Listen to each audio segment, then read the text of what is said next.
University کی contain زوردار تھپڑ کی آواز سے گونج اٹھی۔ وہاں موجود ہر شخص شرسا اس لڑکی کی جرأت کو سلام پیش کر رہا تھا جس نے حاتم راجپوت پر ہاتھ اٹھانے کی سنگین غلطی سرزد کی تھی۔ سیاہ آنکھوں میں غضب کی لالی اور وحشت زدہ تاثرات چہرے پر سجائے، وہ اپنے سامنے تیش کے سبب گہرے سانس بھرتی امامہ کی جانب دیکھ رہا تھا۔ میں تم جیسی انسان پر تھوکتی بھی نہیں، تم سے محبت کرنا تو ان میں دلچسپی لینا تو بہت دور کی بات ہے۔ تم جیسا مرد جسے عورت کے تقدس کا نہیں مانو، جس کی نظر میں عورت ایک استعمال کرنے کی شے ہے، اس مرد کو نظر پڑ کر دیکھنا بھی مجھے گوارا نہیں، گجا کے اس کے دل میں بسانے، اس کے آگے پیچھے گھومنے، اسے اپنا بنانے کے حربے آزمانا۔ میرا معیار اتنا نیچ نہیں ہے حاتم راجپوت، آئندہ کی بات میرے بارے میں فضول گوئیاں کرنے سے پرہیز کرنا۔ تم سے محبت کرنے سے بہتر میرے نزدیک خود کی جان لینا ہے۔ انگیش شہادت کی انگلی اٹھائے، الجھتے وجود میں پوری شدت سے گر آئی۔ اس کی غراہٹ خاموش کنٹین کے در و دیوار سے ٹکراتی واپس لوٹی۔ اس کے لفظ در لفظ مقابل کے خون میں انگارے بن کر اترے تھے۔ اس وقت خاموش آتش فشاں تھا جو کسی بھی وقت پھٹنے کو تیار تھا، لیکن وہ مقابل کو رتیب رنگ فرق نہیں پڑ رہا تھا۔ کوئی اور وقت ہوتا تو وہ کان بوتی، مقابل کی دہشت تھے، لیکن اس وقت اسے اپنی بقا کرنی تھی، اپنی ذات پر اٹھے ان تمام سوالات کے جواب دینے تھے جنہوں نے اس کی ذات کا تماشا بنایا تھا۔ اور تم دوست کے بیس میں سانپ ہو۔ کہتے ہیں جب دوست منافقت پہ اتر جائے تو اس سے بڑا دشمن کوئی نہیں، اور آج یہ تم نے ثابت کر دکھا ہے۔ ایک بار فریحہ بس ایک بار یہی سوچ لیتی کہ اب مائمہ نور تم پر اندھا اعتبار کرتی ہے۔ بہنوں سے بڑھ کر جانا تھا میں نے تمہیں، اپنا رازدار بنا، اپنے ہر دکھ درد سے تمہیں واقف تھی، لیکن تم نے یہ ثابت کر دیا کہ غیر غیر ہی ہوتا۔ انسان کو جتنا بھی دودھ پلا لو وہ پھنا ضرور مارتا ہے۔ اپنی ذات اور کردار پر کیچڑ اچھالنے کے لیے میں تمہیں کبھی معاف نہیں کروں گی فریحہ، کبھی نہیں۔ پلٹتے ساکت کھڑی فریحہ سے گہرے دکھ اور اذیت بھرے لہجے میں کہتی، وہ لمبے ڈھک بھرتی کنٹین سے نکلتی چل گئی۔ اس کی جاتے ہی چامگوئیاں کا طوفان اٹھا جو کنٹین میں چھائی خاموشی کو توڑ گیا تھا۔ فریحہ سب کی مذاق اڑاتی اور کچھ طنزیہ نگاہوں کا مرکز اپنی ذات کو دیکھ کر خفت میں مبتلا ہوئی۔ وہی حاتم راجپوت ایک قہر برساتی نگاہ سب پر ڈالتے سلگتا وجود دیکھ کنٹین سے واک آؤٹ کر گیا۔ اس کی تکلیف میں اس کے ساتھیوں نے بھی قدم بڑھائے۔ جس قدر وحشت اس کی نگاہوں میں تیر رہی تھی، سبھی علائمہ کو لے کر خوفزدہ ہوئے تھے۔ حاتم راجپوت پر اٹھانے کی غلطی کی سزا یقیناً اس نازک جان پر پہاڑی ثابت ہونے والی تھی۔ تپتی دھوپ میں دو بس تبدیل کرتے وہ گھر پہنچی۔ وجود پسینے سے شرابور تھا، نقاب کے پیچھے چھپا چہرہ دھوپ کی تمازت سے ہلکا سرخی مائل تھا۔ ابھی لاؤنج میں قدم رکھا ہی تھا کہ تائی کی میٹھی شہد میں ڈوبی آواز اس کی سماعتوں تک پہنچے، اسے چونکنے پر مجبور کر کے۔ ارے امائمہ بھی آ گئی، آؤ امائمہ ان سے ملو بیٹا، یہ خاص تم سے ملنا ہے۔ تائی کا شیریں لہجہ یہ بتانے کے لیے کافی تھا کہ آج پھر اسے اپنے آپ لوگوں کے آگے شو پیس کی طرح پیش کرتے ان کی پسند ناپسند کے بارے میں جاننا ہے۔ لب پیستے اس نے شکوہ کر نگاہوں سے اپنی ماں کی جانب دیکھا جو ایک کونے میں کھڑی بے بسی سے اس کی سمت ہی دیکھ رہی تھی۔ امائمہ کی شکوہ کر نگاہوں کا ارتکاز اپنے آپ کو دیکھتے وہ اپنی نظریں جھکا گئی تو آج بھی وہ خاموشی کی چادر اوڑے لب سیے اپنی بیٹی کی ذات کا تماشا دیکھنے والی تھی۔ من بھاری قدم اٹھاتے ہوئے تائی کے پہلو میں برجمان ہوئی، نظریں اٹھائے سامنے صوفے پر بیٹھے شخص کو دیکھا اور چھناک سے کچھ ٹوٹا، شاید دل، شاید عزت نفس، شاید پندار۔ سامنے موجود شخص اس کی باپ کی عمر سے بھی لگ بھگ 2-3 سال چھوٹا ہی ہوگا، جو لبوں کو آخری حد تک پھیلائے اس سے سر تا پیر ایکس رے کرتی نگاہوں سے دیکھ رہا تھا۔ نقاب کیوں اتارو، یہ تمہیں دیکھنے آئے ہیں۔ بھئی مجھے تو بہت پسند آیا رشتہ، تائی مسکراتے ہوئی کہتی، اسے مزاحمت کرنے کا موقع دیے بنا اس کے نقاب کو بے دردی سے کھینچ گئی۔ نقاب کا اترنا تھا کہ اس آدمی اور اس کے ساتھ آئی عورتوں کے تاثرات میں تیزی سے بدلا آیا۔ جن لوگوں پر کچھ دیر پہلے مسکراہٹ جگمگا رہی تھی، اب مسکراہٹ کا نام و نشان نہ تھا۔ وہ لب پیچھے اب ناگوار نگاہوں سے امائمہ کی جانب دیکھ رہے تھے، جو کہ ان کی نگاہوں میں ناگواری دیکھے متوقع لفظوں کو سوچتے اپنے ہاتھوں کی مٹھیاں بیچ کے۔ کیسی لگی آپ کو امائمہ؟ تائی نے چہکتے ہوئے پوچھا، حالانکہ اچھی طرح واقف تھی کہ مقابل بیٹھے وجود کیا رائے پیش کریں گے۔ ہمیں لگا تھا کہ بس رنگت کا معاملہ ہوگا نائلہ بہن، لڑکی سانولی ہونے کے ساتھ ساتھ ایک عیب کی بھی مالک ہے، اس کے گال پر تو نشان ہے۔ ہم سامری رنگت کو تو قبول کر رہے تھے لیکن اس نشان کے ساتھ تو بالکل بھی نہیں۔ وہ عورت تمام لحاظ بلائے طاق رکھتے سخت لفظوں کا چناؤ کرتے امائمہ کی ذات کو دو کوڑی کا کر گئی تھی۔ امائمہ نے ضبط سے آنکھیں میچی، لیکن اتنی بڑی بات تو نہیں ہے بہن، آپ کا لڑکا ہماری لڑکی کے ساتھ خوش رہے گا۔ لائلہ بیگم ہڑبڑاتے ہوئے اٹھ کھڑی، ہمارے لڑکے کے لیے اور بھی اچھی لڑکیاں ہیں لائلہ بہن، یہ تو ہم آپ کی وجہ سے اس لڑکی کو قبول کر رہے تھے، ورنہ تو پہلے ہی اس کی ساملی رگت پسند نہیں تھی ہمیں۔ ایک تو کالی، اوپر سے خود کو یوں چھپاتی ہے مانو کوہ نور ہو۔ اس آدمی کے ہمراہ موجود دوسری عورت جو کہ اس کی بہن تھی طنز کرتے، امامہ کی بند آنکھوں سے آنسو نکلتے اس کی آرز پر بہہ نکلے۔ وہ عورتیں اس کے گھر میں موجود بنا کسی جھجک کے اس کی ذات کا تماشا بنا رہی تھی۔ انہیں روکنے والا کون؟ اس کی ماں، جو کبھی اپنے دفاع کے لیے کچھ نہ بول پائی، اس کی ذات اس کے وقار کی حفاظت کرتی کیا کرتی؟ یا تائی، جن کا مقصد ہی یہی تھا کہ اسے بے عزت کیا جائے۔ ارے پر رکے تو، تائی انہیں جاتا دیکھ کر ان کے پیچھے لپکی، لیکن ان کی ہر بات کو نظر انداز کے نکلتے چلے گئے۔ تائی لب پیچھے پڑتی اور قہر بار نگاہوں سے سوفر پر بیٹھی امائمہ کو دکھا، مانو تمہاری غلطی اس کی ہو۔ کتنی بار کہا ہے کچھ لگا لیا کرو اپنی اس منحوس چہرے پر، تمام عمر تو تمہیں گھر پر بٹھا کے نہیں رکھیں گے نا ہم۔ یہ 5واں رشتہ تھا جو تمہیں ٹھکرا کر چلا گیا۔ تائی تیکھے لہجے میں گویا ہو، اللہ کا کرم ہوا تائی، شکرانے کی نفل ادا کروں گی۔ اس نے ایک جہنم سے نکلتے دوسرے میں جہنم سے جانے سے بچا لیا۔ صوفے سے اٹھتے وہ بے تاثر لہجے میں گویا ہوئی، عارض پر ٹھہرے آنسو ہاتھ کی پشت سے بے دردی سے صاف کیے۔ تائی نے بنوے ریز کیے اس کی جانب دیکھا، زبان کو لگام دو، اتنا غرور کس بات کا ہے بی بی؟ شکل و صورت تو اس قابل ہے نہیں، اس طرح رہے تمہارے انداز و اتوار تو کوئی قبول نہیں کرے گا، کوئی تمہیں اپنے گھر کی بہو نہیں بنائے گا۔ کمر پر ہاتھ رکھے تائی اب باز برس پر اتر آئی تھی۔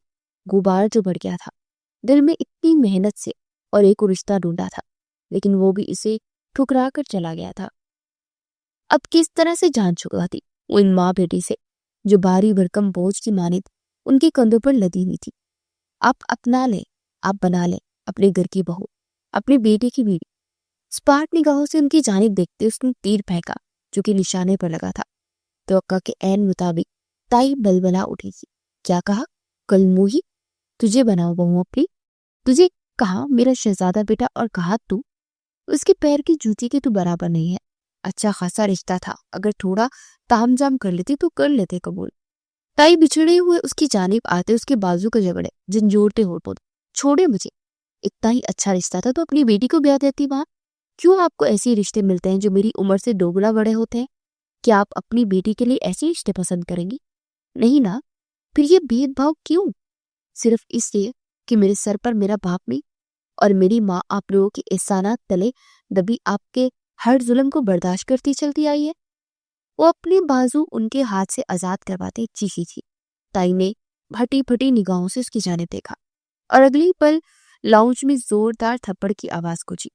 میرے ٹکڑوں پر پلتے مجھ سے ہی زبان چلائے گی، بد زبان، خبردار جو میرے بچے سے خود کو ملایا ادھیر کر رکھ دوں گی میں تجھے۔ تائی بگڑے تنفس کے درمیان چیخی۔